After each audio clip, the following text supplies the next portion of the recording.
News update आपको देंगे। हासलपुर में गैर कानूनी सीवरेज लाइन बचाने की कोशिश नाकाम, बल्दिया की फौरी कार्रवाई, सामान जब्त। हासलपुर से नुमाइंदा मलक शाहद की रिपोर्ट के मुताबिक हासलपुर में बगैर मंजूरी सीवरेज पाइपलाइन बचाने की कोशिश पर सीईओ बल्दिया मोहम्मद नदीम ने फौरी कार्रवाई करते हुए गैर कानूनी काम रुकवा दिया और सीवरेज पाइपलाइन समेत मुतमिराती सामान कब्जे में ले लिया। तफसीलात के मुताबिक नामालूम अफराद की जानब से सड़क किनारे दीवार खड़ी करके खुफिया तौर पर सीवरेज लाइन डालने की कोशिश की जा रही थी, जिसकी इत्तला मिलने पर चीफ ऑफिसर बल्दिया मोहम्मद नदीम मौका पर पहुंच गए और फौरी एक्शन लेते हुए काम बंद करवा दिया। बल्दिया हक्काम ने मौका से सीवरेज पाइप और ईंटें अपनी तहवील में ले ली।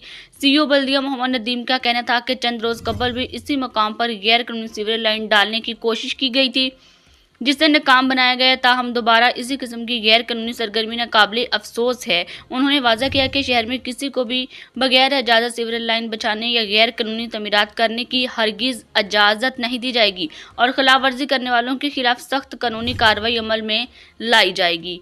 न्यूज़ स्टूडियो में शामिल करेंगे मज़ीद खबरें एक छोटी सी ब्रेक के बाद।